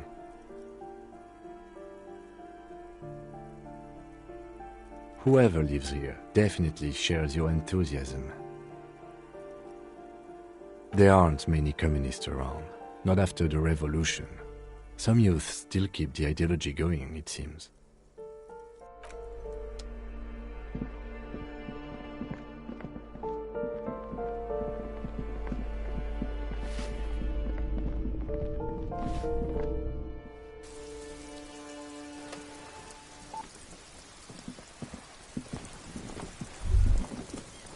Ruination has come. The broken arches betray the once grand history of this building. It towered over the harbor until it happened. A great force from the northeast fired into the city. Heavy artillery shelled the coastline. Fired from the water, a straight shot into Revachol. The tenement acted as a defensive wall against the worst of the shelling until it was destroyed, and they had a direct firing line. The waves of the Martinez Inlet roll over the fallen remains of the building. The dark waters obscure the better part of the remains. This is where the damage came from. From somewhere in the inlet, the cannons. What didn't fall into the ocean was used as scrap. What wasn't used as scrap was thrown into the ocean. Those arches acted as support for something greater than what you see now. Only 3 stories stand where 9 to 12 once did. Restoration has failed. What the shelling took out was never rebuilt.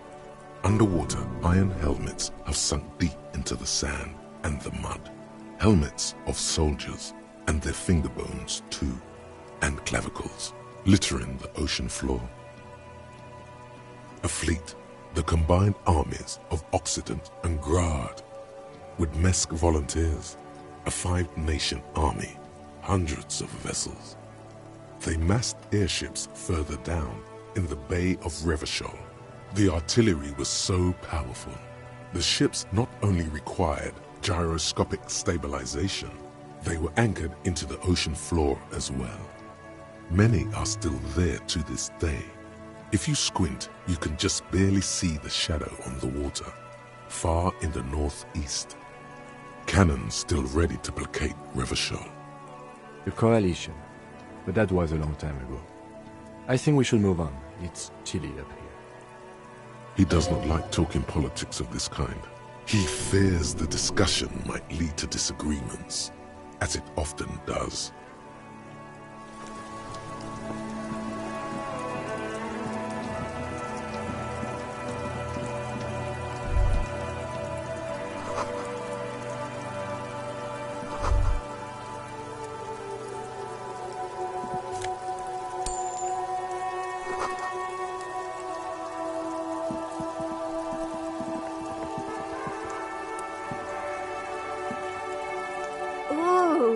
The piggies have learned how to saunter up staircases.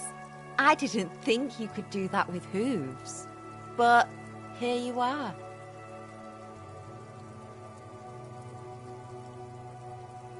Yeah, you got me now. The dynamic between us has completely changed.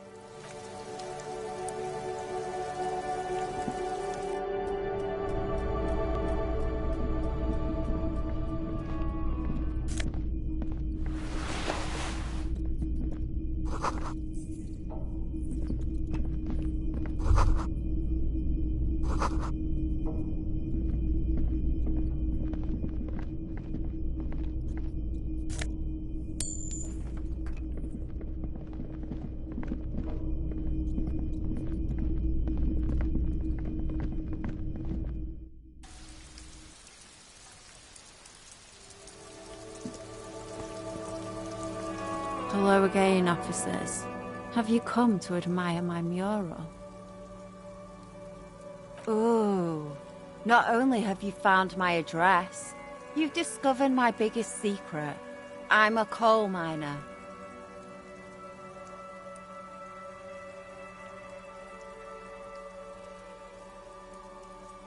Does anyone in a city like this? If there's pain about any particular home she's lost, she's buried it deep, fortified herself against it.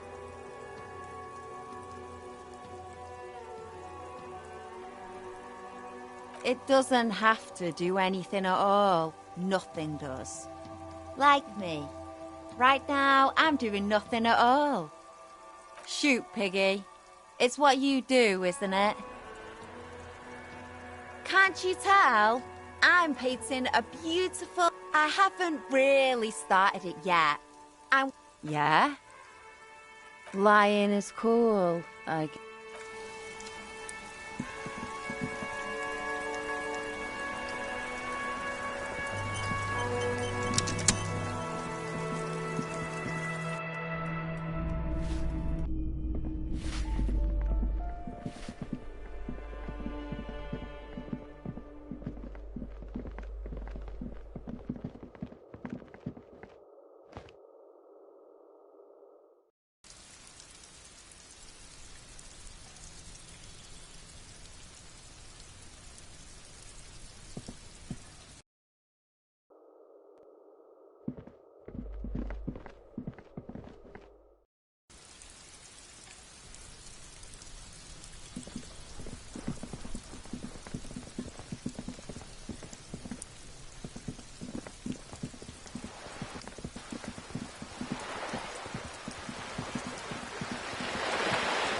Put your hands where I can see them.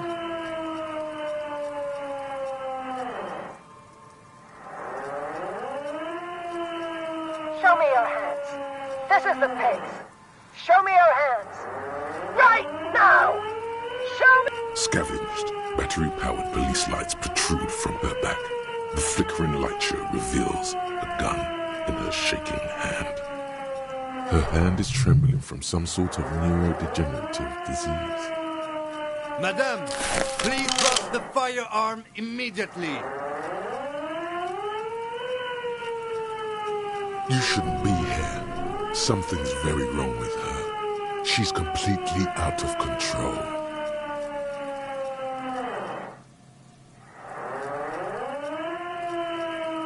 Failure to comply. Suspect is displaying aggression. Officer, under duress!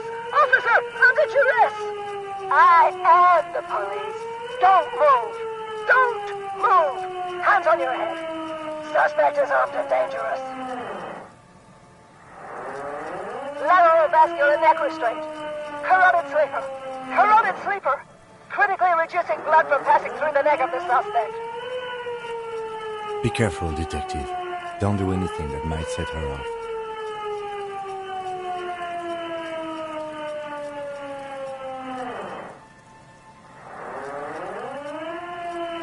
Officer in need of assistance! Suspect alert! Get on the ground! Ma'am, please. We want to help you, but you need to lower that weapon. Disturbance reported. Authorized deadly force. Sector, take the shot! Big red key! Big red key! What happened to make her like this? Loneliness. Yes, sure, but also in a less abstract way. The neurodegenerative disease I mentioned earlier. Alright, here's the plan. You fling the chain cutters in her face, already darting right, and immediately close the distance. Left hand grabs the barrel, right one breaks the wrist. No, that won't be necessary. Look closer. The gun, all 3 barrels, red and blue light shining through. It's not loaded.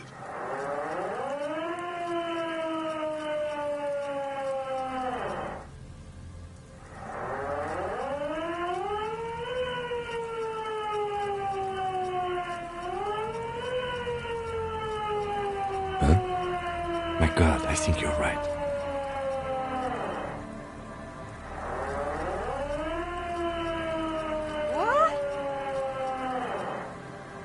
This isn't police issue. Police weapons have bullets. This isn't real. What is this? Police guns always have bullets. What is this? Why did you sell me this? She looks devastated. Grab the gun, right now. This might be your only chance. No one ever cares anymore. Why would they treat me like this? Great gears are grinding to a halt. The machine is powering down. She's all out of jolt. Poor woman. We need to figure out what to do with her now.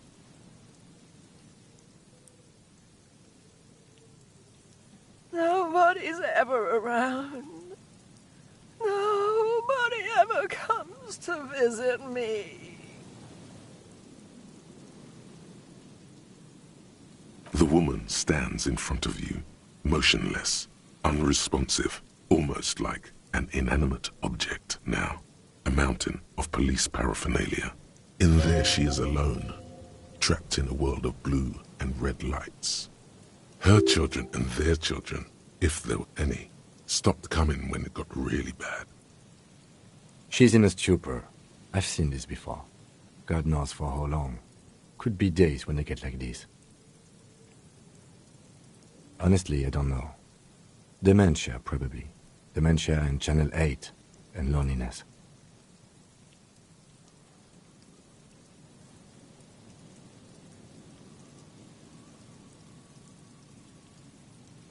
There's a bit more to this than that. But right now, we need to decide what to do with her. I don't think there's any need for that. In her current state, and without the gun, she isn't really a threat to anyone. We could let Titus know. This is a perfect problem for the local peacekeepers to handle. They might even know her family. Then we can ask him once we get back to the whirling. But we have to hurry, because it's late, and they might have already gone home. But I think we're done here for now. Let's head out. This is done. Please, leave the radio on. Reflex to what? Being left alone? She stands motionless, just a heap of clothes and flashes now.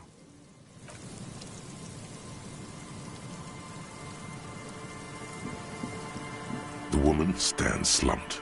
She looks catatonic under her mountain of RCM paraphernalia. Is one of those things a police cap? She doesn't even flinch as you reach out and disentangle the familiar-looking lieutenant's cap from her mountain of RCM paraphernalia. Oh, is that yours? It's hard to say. It's been so long since you wore yours. The lieutenant nods. The old woman doesn't react to your touch.